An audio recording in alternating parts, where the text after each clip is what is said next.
Hi, welcome to We Wine Whenever. I'm Wendy. I'm Callie. And I'm Lori. We are talking about Real Housewives of Beverly Hills, Season 14, Episode number 9, Beachy Keen. Cute. All right. I don't love I it. think it's cute. I say peachy keen all the time. Okay. From Greece. Peachy Yeah. keen jelly bean. Yeah, it was kind of a Mets and Mets title, the Mets and Mets episode, you know? We start out with Kyle FaceTiming with her daughter, Portia, and she asked her how it was sleeping at her father's house. So now we know she got her Porsche last week, so she's got her car. She's sleeping over her father's house. Kyle's like walking around the house, and she's used to having a big family and everyone around. And most of the time, she's walking around and she's the only one there. And I'm sure that's weird. I'm sure that's really weird. Big adjustment. Yeah. Yeah. I like how she says she knows her girls want to spend time alone so they can talk about what's going on. And then she invites herself to lunch with them. Yeah, that was a little cringy. I was like, girl. I understand. I get it. But it was just so funny where she was like, I know they want to talk to each other about what's going on. Yeah, but she really wants to see them. And I almost thought when she did that, like, because the way Portia was reacting, I almost thought like maybe they were having lunch with their father. That's what I thought. Yeah, something. I still think that may be the case because like she wasn't really inviting her. No, she wasn't. She was avoiding telling her where they were going. Yeah. I feel bad for her, to be honest with you. And then we see her, she FaceTimes Erika, and Erika says that there's too many people involved in this whole thing with you and Dorit. I like how she called them all the board of directors. Like, I love that. I thought that was hysterical. And she thinks, Kyle and Dorit just need to have their own separate conversation, which I completely agree with. Yeah. Yeah, absolutely. It should be just between the two of them. Plus, no one else wants to hear it anymore. It's been so many episodes that you're like, all right. Yeah, we don't want to hear it anymore. Imagine them. Yeah, They're hearing it more than we are. They don't want to hear it anymore. Right, exactly.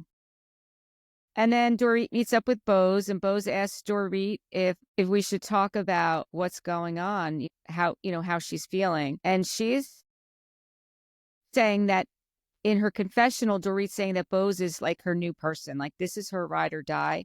And she feels like that she can really confide in her. And we've seen that she's been doing that since the exact moment that she met her at the party.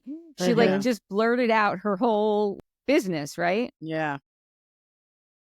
But she does start saying that, 18 months ago, because Bose is asking, like, why did Kyle not know? Because Kyle's saying that she didn't know that you guys were having a hard time. And Dorit says, well, I told Kyle 18 months ago that we were having a tough time, but I didn't even know that it was going to lead to a separation.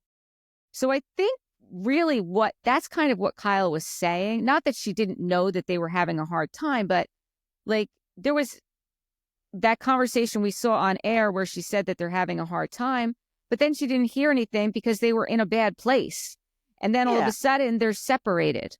And that's when Dorit says, well, listen, like, PK was at the house with his sponsor and like they blurted it out and the sponsor was doing all the talking. Which is weird. That's weird. It is. And listen, I'm not a Kyle defender, but I agree with her. Like if that conversation on air was the only conversation she had with Dorit about the issues in Dorit's marriage. Right. How was she supposed to know they were going to get separated if Dorit didn't even know they were going to get separated? Like if Dorit wasn't like calling her, I mean, listen, we all have friends. We all have friends who have marital issues. We all have marital issues. Like there's no secret. You talk about it. If it gets to that point where it's like it's that bad, you're going to tell somebody. And if Kyle's your good friend, you would have told her. So I believe Kyle that she didn't really know how serious it was. I do too, especially after she gave us that information. But Bose saw it differently because in her confessional, she's calling Kyle a liar. She's in denial, about the death of her friendship with Dorit and her knowledge of hers and PK's marriage. How could she get that from that conversation? Because that's not what I got. Unless she's saying that Kyle's not being honest with her conversations with Dorit, maybe Bose is saying it wasn't just that one scene, that one conversation that they had on air. Maybe Dorit has told Bose that she did confide in Kyle additionally after that. Right. And Kyle's not acknowledging that. That's why, when she was calling her a liar, that's how I took it. I was like, oh, maybe they did have other conversations.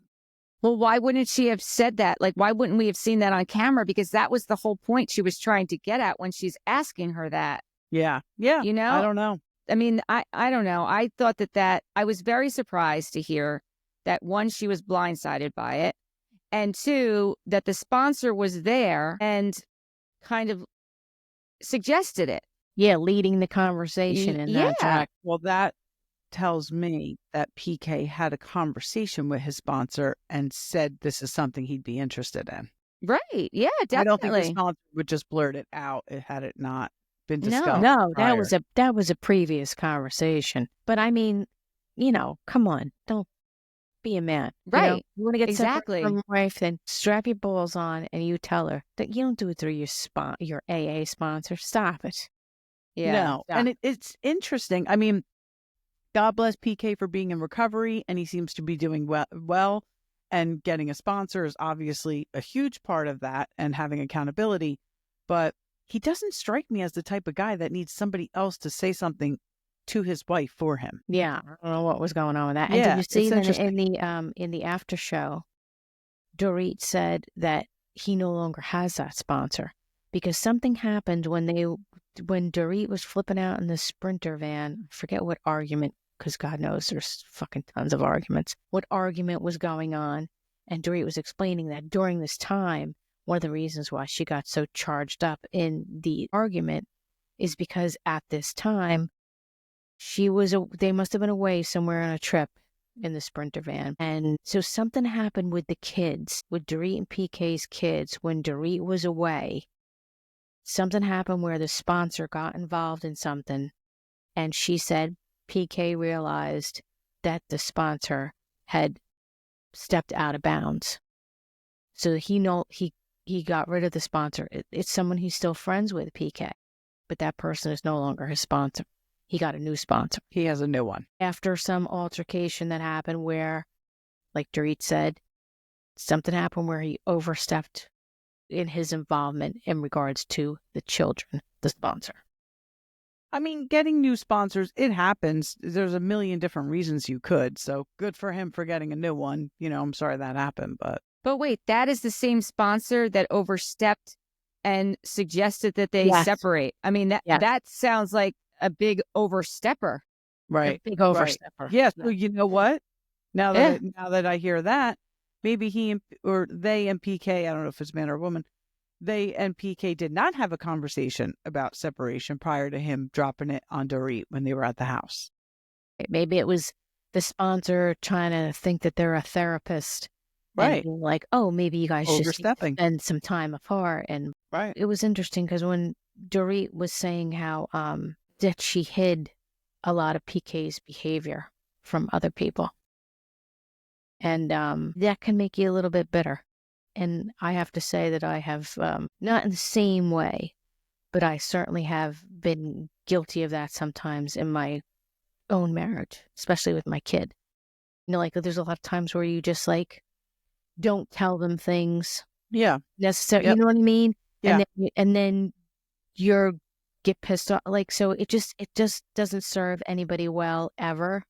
Right. That, and I can kind of see that with Dorit, that she probably, and she said she did that. She kind of, she was the one who was always smoothing things over. And so maybe there was things that she didn't necessarily tell Kyle because she was in that, let me keep the feathers unruffled kind of gig.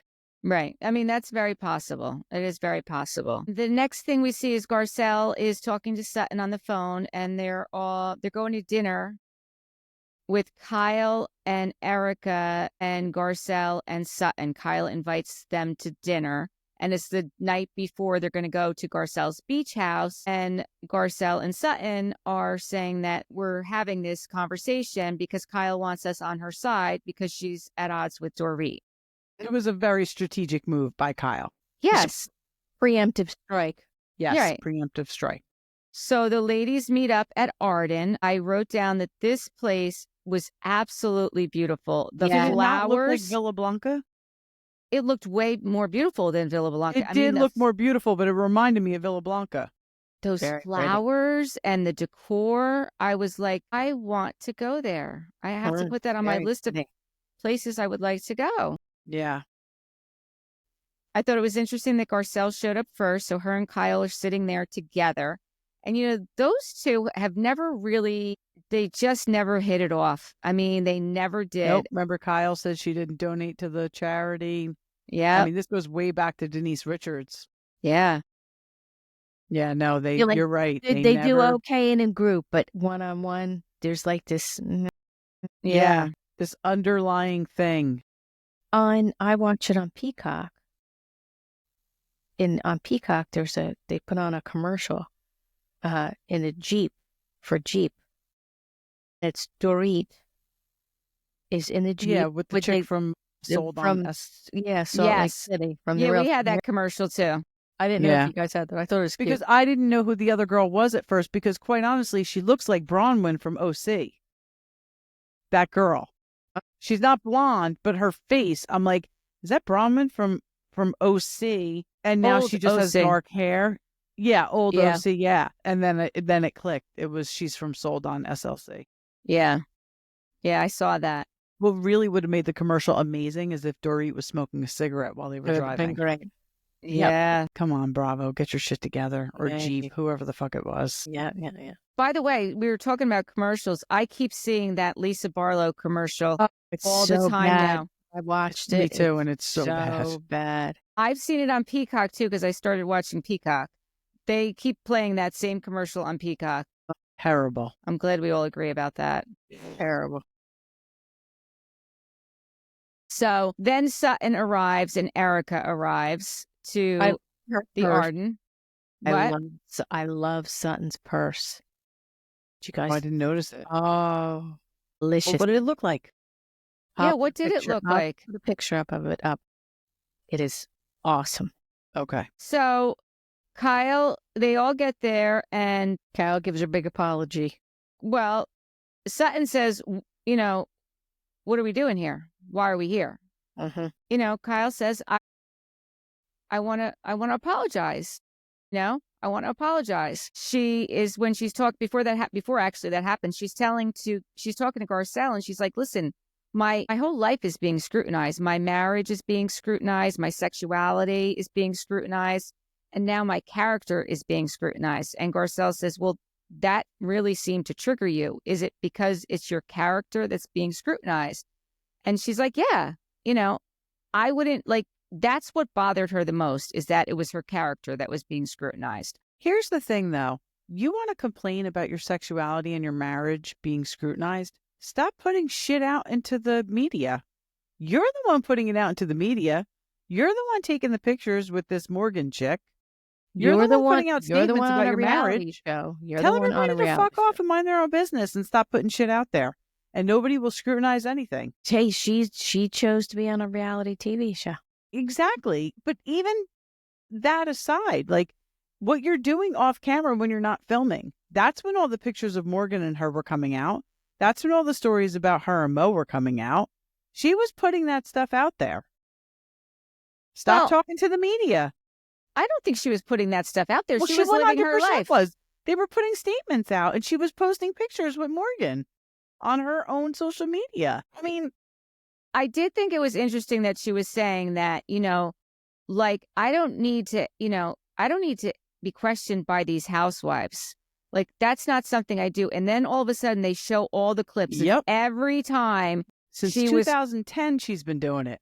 All the other housewives she's been questioning, and really, like, she did it to Erika, she did it to Sutton, she did it to Denise Richards, and she was going in hard.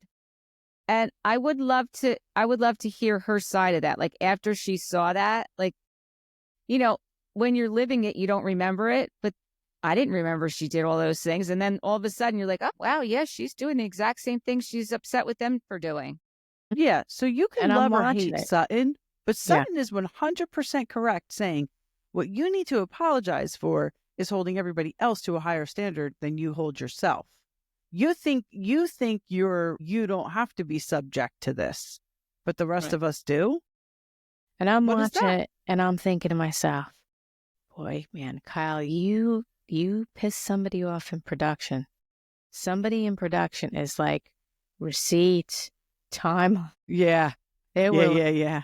And Sutton was not taking her foot off of Kyle's throat. And I thought Garcelle's face was hysterical because Garcelle's face was like the cat that ate the canary.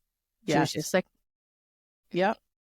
She was 100% right though, Sutton. No, she definitely was right. But I will say the way that she went about it was a little bit harsh. It was a little bit harsh. I think that Kyle can dish it. She just can't take it. And I think that that's, because she could be harsh too. Well, look, Sutton is in no way subtle or she's not. Sutton is not at all. She does not know how to weave it in an artistic manner so that you're still getting your point. You're still insulting the person, but you're doing it with a smile on your face. She does not have that art. She does not know how to do that. She just comes out with the fucking hatchet. But Kyle's saying this isn't good for my mental health. Well, it wasn't good for anybody else's mental health when you were doing it to them. Well, there you go. I mean, certainly not Erika when she was faced with all these lawsuits. Yeah. And Denise Richards when you were accusing her of having an extramarital affair with a woman. Like, whose mental health is going to benefit from all that? No, I agree. I mean, I definitely think that she needs to be held accountable. Yeah. I do have actually my notes on Sutton. So she was in the sparkles and the gold, and the handbag, I did write it looked like a cigar box turned into a handbag. And Erika says, "Oh my gosh, that's so cute. Where did you get it?" And Sutton says, Dolce & Gabbana, they gave it to us when we went to La Scala. I liked it. I liked it too. I'm thinking it's a restaurant, isn't it? Okay. I don't know. I think it's a restaurant, but they gave... It is a restaurant because I make I make the La Scala salad. Right? Is it? Yes. With the romaine lettuce and the cut up. Yeah. Yes. The La Scala salad. I think the Kardashians made it famous, but it's It's really good. Like an Italian sub, but in a salad. Yeah. Basically, yeah. Yeah. So I did note that handbag. Just didn't realize it. Interesting. And when Sutton did say, why are we here? Erika's first said, well, this is a meeting of the board of directors. No more Fox Force 5, so now it's got to be the board of directors. Exactly. I do think the Fox Force 5 is still going, though. It's still, it was Kyle, Teddy, Lisa, Erika, Lisa, Jane. Erika. And who was the fifth? Who was the fifth? It was Rinna, Kyle, Erika, Jane, Teddy. It wasn't Sutton. It wasn't Sutton. She wasn't on yet. No. Well, who? Have to ask our listeners to let us know. Yeah. Somebody please help us out. Who's the fifth in the Fox Force 5? I can't remember. We could probably just Google it. Yeah, we could. We have to Google. The Google, we have it. Yeah. We have to Google. It's okay. It's life with children. That's what it is. He wants to talk about his game. I want to talk about his game too, but after I'm done. There you go. That's what we got to do. That's what we got to do. Oh my God, that's so funny. So when Kyle's trying to apologize, Sutton wants specifically, what is it you're apologizing for? And she's like, well, I meant my sentiment. I'm apologizing for the way I left. Everything I said, I stand by. But, I said, fuck off as I was leaving. I said the way I stormed out of there, I'm apologizing for. And then Sutton's like, okay, but she's still like, and Kyle's like, listen, this is my apology. I'm going to do it the way I want. Funny. I think that, like you guys said, Sutton, she's like a bulldog, but she should have just said to Kyle, I appreciate your apology. Because personally, I always feel like if someone has the courage to apologize, because apologizing isn't easier, you should always accept it. Right. No matter what, you should accept it. But, she could have said, you don't have to forgive. I'm just saying, acknowledge the fact that somebody apologized to you. Apologized, right? I appreciate your apology, but here's where I'm coming from. I feel like you treat us differently than the way you want to be treated. and, and go into it that way. Right. What she was doing was not going to be effective because, of course, Kyle's going to be on the defense with that. Right. Yeah. Right. So then that's pretty much over. And then we cut to Garcelle's house. Why is pregame at Kyle's? I think they all a meeting place, but she had a big spread there. They're going to Garcelle's for a party. Yeah, I thought the same thing to myself. Like, well, it was a 2 hour people. They just don't know what the fuck to do with their money. I think it's a 2-hour drive, though.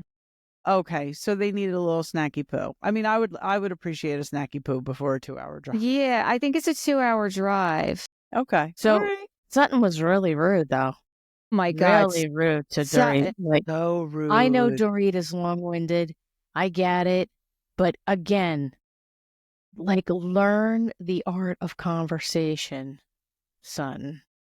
There's ways to say what you need to say. There's ways to make things happen. There's ways to move things along without being a dick. Yeah. So what happens is all the ladies get there and Dorit gets there and she starts saying that, she's had a day. So Dorit gets there and she says that Jagger asked her if Daddy and her got divorced. And she says, no, sweetie. He said, did you post something on Instagram? And then she said, well, sometimes people who are married need time apart. And then Jagger asked if you and Daddy are always going to be best friends. And those are hard words to hear, right? And she's like, well, I sure hope so. And then that's when Sutton interrupts and says, speaking of best friends, Garcelle messaged me and she wants us to put, everything aside and get along. We need to get going because it takes quite a while to get to her place. And Dorit said, before I was rudely interrupted, Sutton says, come on, let's go. Yeah. It's like she was not giving her. Now, we may have only seen Dorit talk for 5 minutes. Dorit clearly could have been going on for 60 minutes and we're just not seeing that. So I understand it. Right. But that's really besides the point because I said, learn the art of conversation. Yes. There are ways. See, you know what she could have said? Dorit, listen, Sutton, if you're listening, I mean, we really have some good advice for you. She could have said, Dorit, I understand that you're upset. Maybe why don't we just get in the Sprinter van so and we then can you get could finish telling us about it, and we could continue the conversation in the van. Right. That's all. Yeah. I'm just saying, it's very simple. There's no need for it besides you want to look like a dick on TV. I don't know. I don't get it. Yeah. Yeah. I don't get it. I mean, the worst thing ever was when she said, she's had a bad day too, the day after Dorit's house. My gosh. I mean, that was the worst. I mean, I don't know how you come back from that. She did, but I don't know how you do it.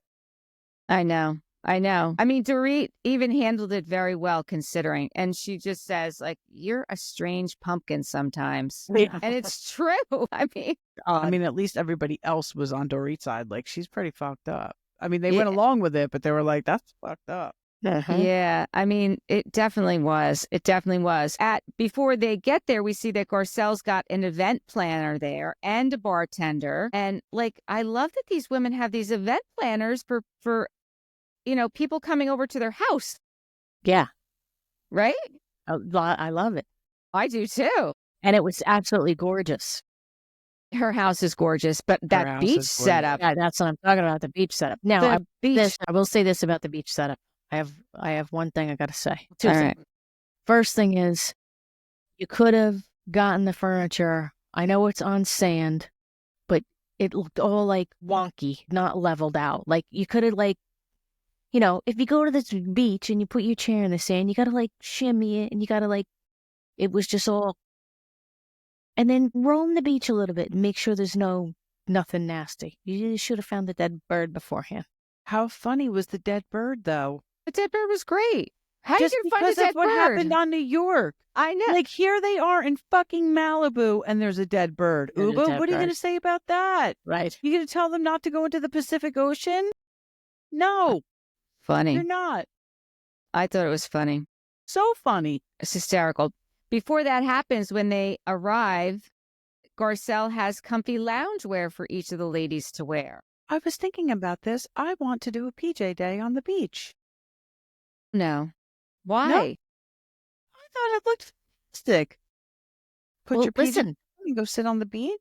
Do you know that that's Garcelle's line Interesting. of loungewear? Yes.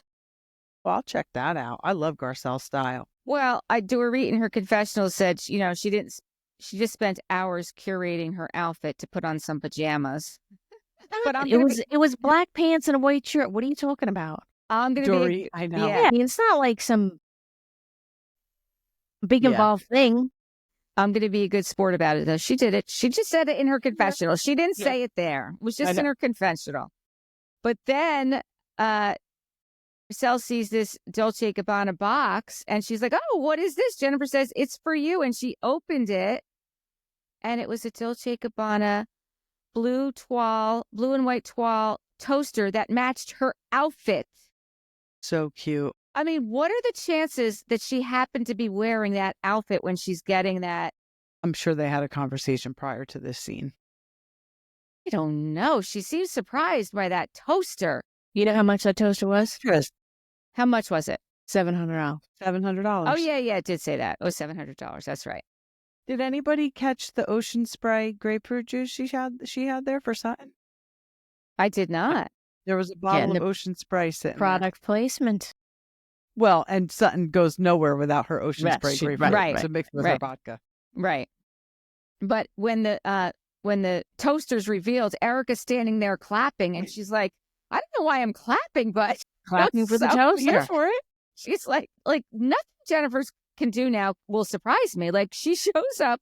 Like, I didn't even know Dolce & Gabbana made toasters. Did you? Well, no, but I was kind of shocked that no one else brought Garcelle a housewarming gift. I mean, how do you go to somebody's house for the first time? I 100% agree with that. And don't bring anything. I was like, you bunch of low-class bitches. What are you doing?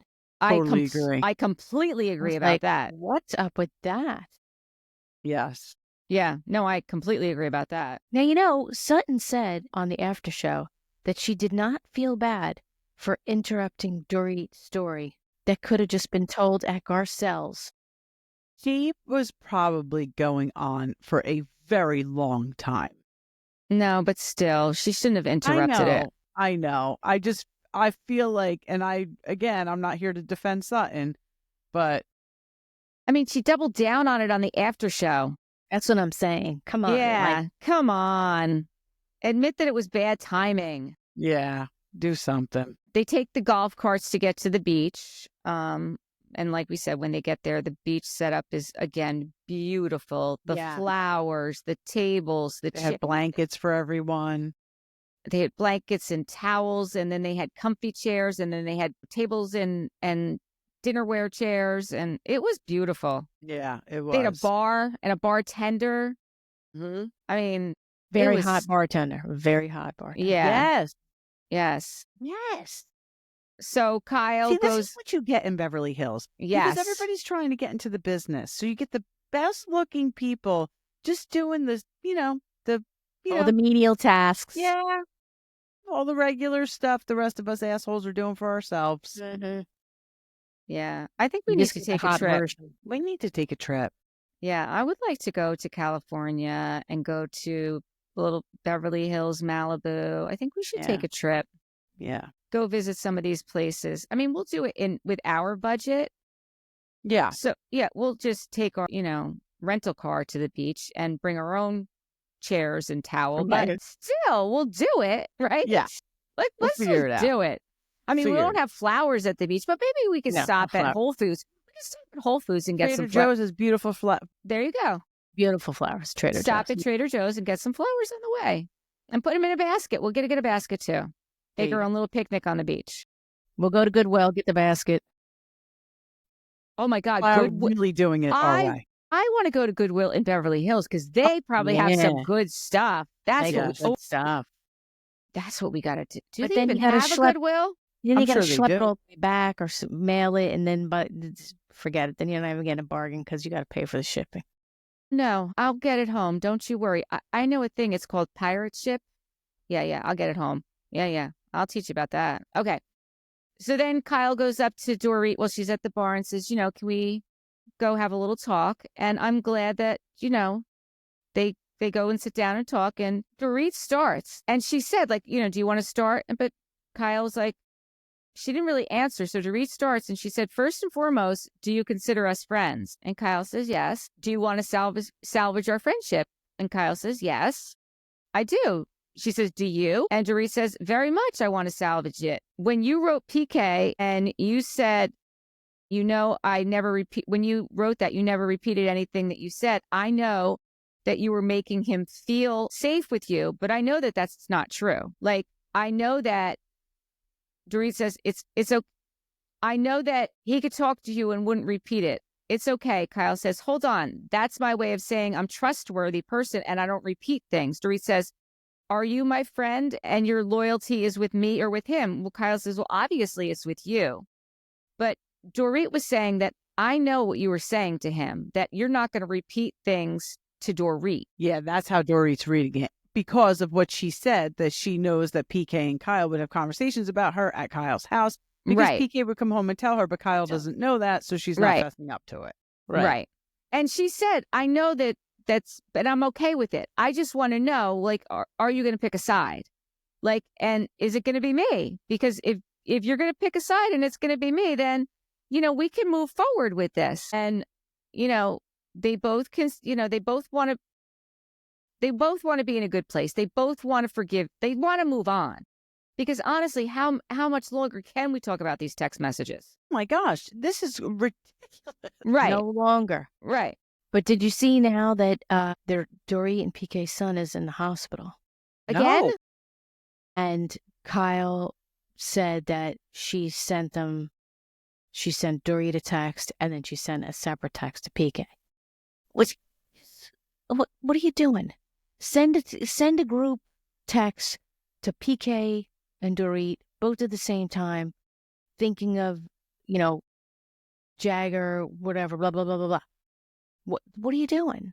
Yeah, because they're clearly together. It's not like either one of them are going to leave I know they have their daughter, but, they're going to, I agree with you. At this point, after all this nonsense about a fucking text message, just send a group text to the both of them and be like, I'm thinking of you. Please let me know if you need anything. If anybody needs anything. Yeah. That's it.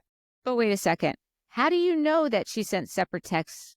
Because I think Kyle put out a social media post and she said, yep, I did it. I sent him a separate text. And he's in the hospital now because he was in the hospital before. I don't know. I just saw a social media post and Kyle I don't even know he was in the hospital. And Kyle said, or I saw something on social media and I saw Kyle saying that yes, she did it. She sent him a separate text. And why would she call attention to it?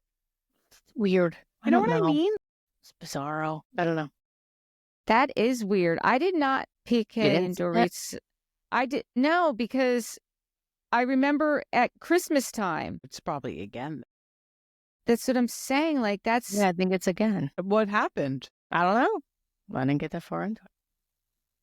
Just something I came across, and I was like, "Oh, that's interesting." So I don't know, but it was fun when they were on the beach and all those stupid balloons wouldn't fly. My gosh, that was. Wait cute. a second. My gosh. Everything I'm seeing is that was from November. That was back in November.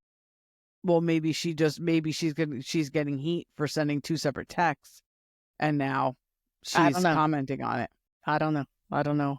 That was so funny. Oh my God, those lanterns. They are not easy to set off on a calm day. It was clearly very windy. Very windy. Not an ideal place to do that. We've done it for my nephew Kyle from the beach because he was a big surfer and that's what we do for him. It's not easy. And especially if it's particularly windy that day, which it seemed to be. Well, when Kyle and Dorit were having that conversation, at the same time, Bose is telling Garcelle what Dorit said about, Jagger. And Garcelle's like, it's hard because she remembers when she was first divorced and she was putting Jax to bed. And he said, when I'm with you, I miss Dad. And when I'm with Dad, I miss you.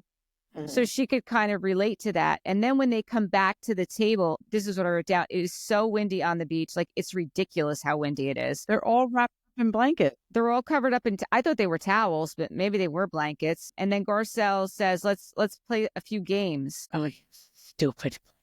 So stupid. Housewives should not play games. Oh.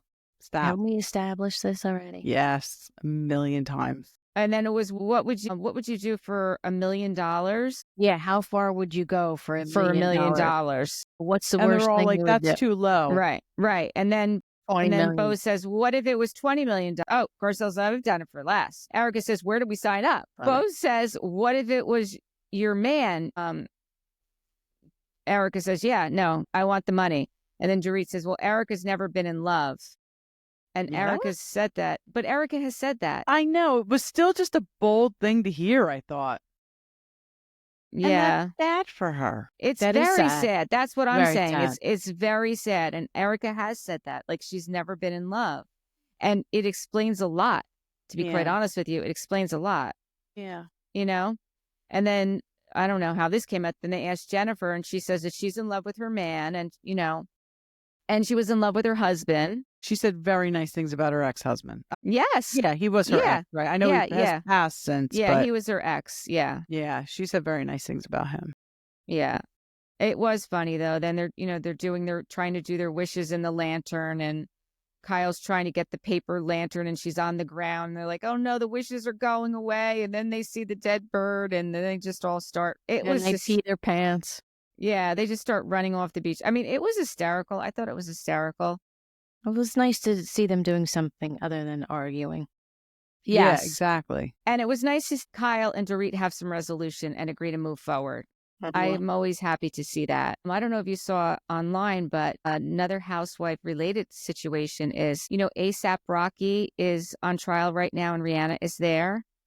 And the first witness was Erika Jayne's son, the police officer, who I guess was there and arrested him. I guess he was the first one on scene. Yeah, I don't even know what the guy got arrested for, but yes, I saw it was that shooting. Erika's son. Oh, it's a shooting? Yeah. I thought, wow, that's interesting.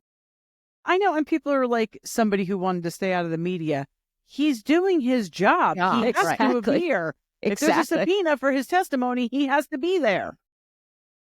People are stupid. They are stupid. Yeah, they really are stupid. So, other housewife news. What's going on in the OC, Kelly? Gretchen Rossi's coming back. We're very excited.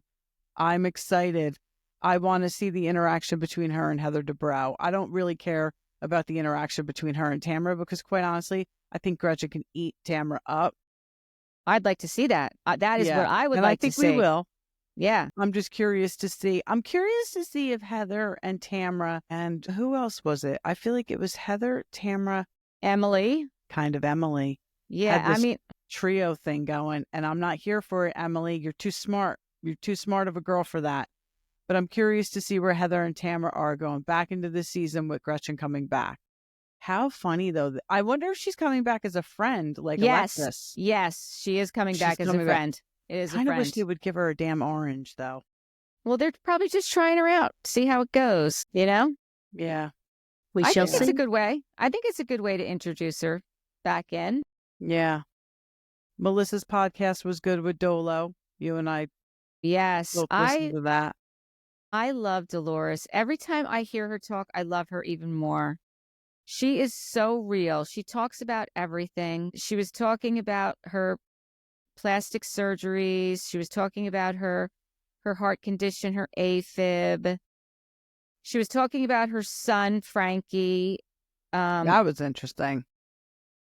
It's funny because Melissa asked her, like, oh, how are you doing? How are the kids doing? And I don't know if you realize this, but Dolores is like, oh my gosh, Melissa, I watch your kids. I remember this time in my life. I was so busy when my kids were your kids' age. They're in sports. Every time they leave the house, you're worried. Are they going to a party? One wrong decision can ruin their whole life.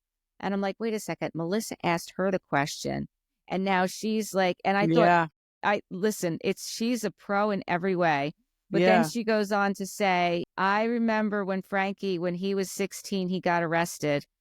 And he was so afraid of me that he called Frank's sister, his aunt, to pick him up from jail. And then a couple weeks later, Frank came over to pick up Frankie for school. And I thought, what is he doing coming over here to pick him up for school? He's probably got some, mom around the corner that he's banging. Sleeping with.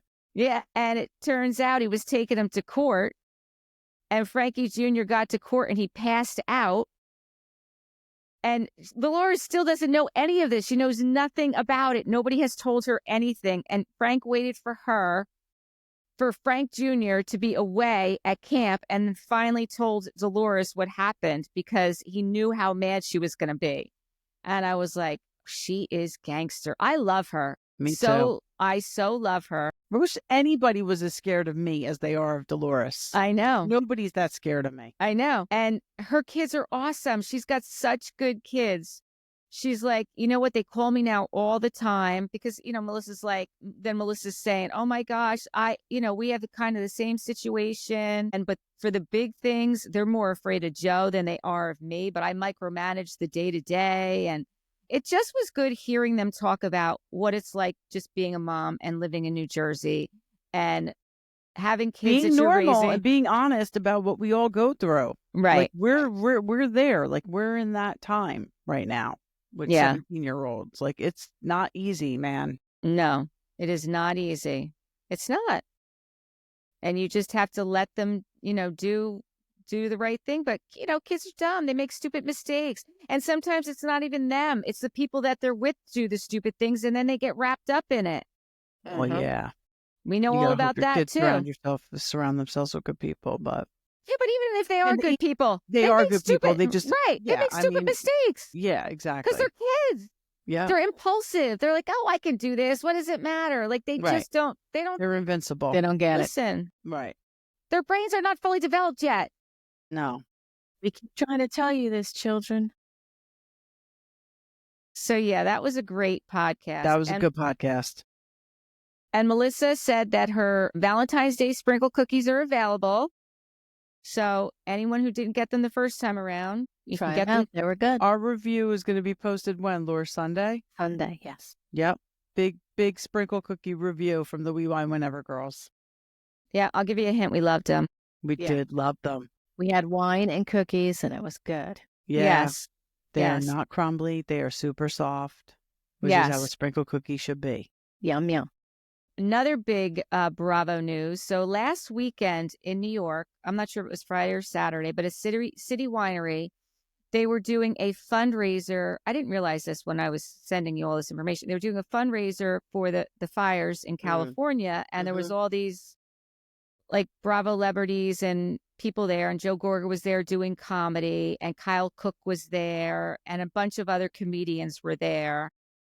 And Andrea Lopez, the comedian who does The Housewives, specifically Teresa, well, she went up on stage with Melissa's sprinkle cookies as the Teresa persona, and the crowd was loving it. And she was, handing out sprinkle cookies, but it was like all over social media, like, Melissa can't stop talking about her sister. Why do they have to keep mentioning her?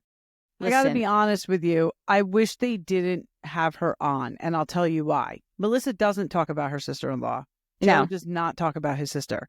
Teresa cannot keep their names out of her mouth. She just was on another podcast. I don't even know who it was, but she was saying that, at some point, her brother and she had a private conversation, and he told her that if the show ends, this is going to be really bad for my marriage. Basically saying that if the show ended, Melissa would leave him. Clearly, that's not true. Teresa is obviously making that up. She cannot stop talking about them. All she's doing is talking about them. And now I'm starting to think she's just doing it to get a reaction out of them. But I wish they didn't have that. Listen, I think that woman is very talented, but I wish that they didn't do that, because it is giving the tree stumps the opportunity to say that Melissa can't stop talking about Teresa. But she doesn't. I listen to her podcast all the time. She does not talk about Teresa. No, she does about not. The show and what's going on the show. But that's her life, people. That's her fucking life. Right.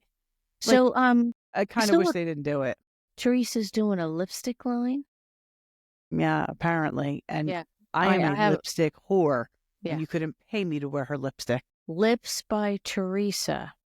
And she said, this collection is so special to me as each lip shade celebrates the love, romance, and commitment that I share with my husband, my twin flame. It's like, boy, PR didn't write that. You definitely wrote that. Yeah. Yeah. She needs PR. I just thought that was pretty funny. Cringy. As in cringy. Funny, you mean cringy? Yeah, a little cringy. No, funny, ha ha. Funny, ha ha. Like, get it? Get it? Like, haha. All right, girls. That's funny. That is funny. All right. Until next time. Oh, by the way, if our listeners could do us a favor, please, and give us a 5-star review on Apple Podcast or wherever you listen to us, that would really help us. Yes. Please, please. Thank you. That'd be lovely. Bye.